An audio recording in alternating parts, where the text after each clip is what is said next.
बिस्मिल्लाहिर्रहमानिर्रहीम। प्यारे बच्चों, अस्सलामु अलैकुम। आइए सुनते हैं आज की कहानी। एक बुलबुल थी। उसका एक छोटा बच्चा था जिससे वो बहुत प्यार करती थी। बुलबुल और उसका बच्चा एक पेड़ के ऊपर छोटे से एक घोंसले में रहते थे।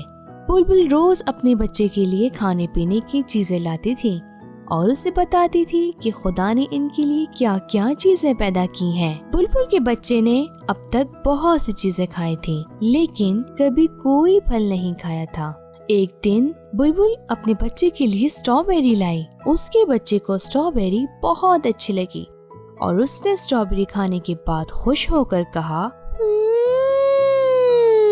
कितने मजे की है। काश खुदा ने सिर्फ यही एक फल पैदा किया होता और हर जगह बस स्ट्रॉबेरी ही स्ट्रॉबेरी होती और मैं सारी स्ट्रॉबेरी खा जाता। बच्चे की बात सुनकर बुलबुल को हंसी आई और उसने हंसते हुए कहा, मेरी जान, खुदा ने ये फल सिर्फ तुम्हारे लिए पैदा नहीं किए, लेकिन आज के बाद मैं तुम्हारे लिए सिर्फ और सिर्फ स्ट्रॉबेरी लाया करूंगी। अगले दिन बुलबुल अपने बच्चे के लिए ढेर सारी स्ट्रॉबेरी लाई। वो दिन भर स्ट्रॉबेरी खाता रहा। नाश्ते में स्ट्रॉबेरी, दिन के खाने में स्ट्रॉबेरी, शाम को स्ट्रॉबेरी, रात के खाने में स्ट्रॉबेरी।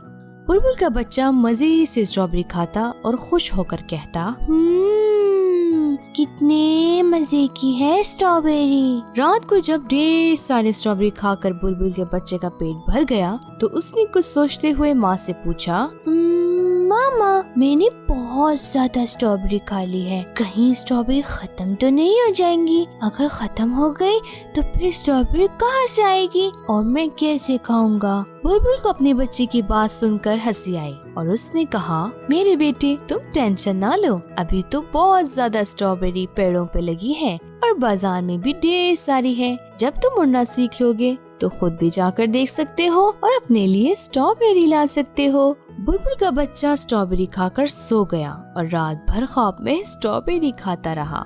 अगले दिन जब बुलबुल का बच्चा सोकर उठा तो स्ट्रॉबेरी देखकर पहले की तरह बहुत ज्यादा खुश नहीं हुआ। उसने स्ट्रॉबेरी खाई और छोटा सा कहा। उस दिन बुलबुल के बच्चे ने थोड़ी सी स्ट्रॉबेरी खाई और ठंडी आह भरते हुए माँ से बोला, मामा, अब मुझे स्ट्रॉबेरी क्यों अच्छी नहीं लग रही है? मुझे लगता है मैं अब बोर हो गया हूँ स्ट्रॉबेरी खा खा कर। बुलबुल मुस्कुराई और बोली, सच में? अब मेरा बेटा कौन सा फल खाएगा? बुलबुल का बच्चा खुश होकर बोला, स्ट्रॉबेरी को छोड़कर कुछ भी लाएं। बुलबुल ने परों को फड़फड़ाया और उड़ते हुए बोली, बस थोड़ी देर इंतजार करो, अभी लाती हूँ। माँ के जाने के बाद बुलबुल के बच्चे ने खुदा का शुक्र करते हुए कहा, खुदाया, तेरा शुक्र है कि तूने अलग अलग रंगों के मजेदार फल पैदा किए ताकि हम एक ही फल खाकर बोर न हो जाएं। तो बच्चों, कैसी लगी आपको ये कहानी और क्या सीखा आपने इससे?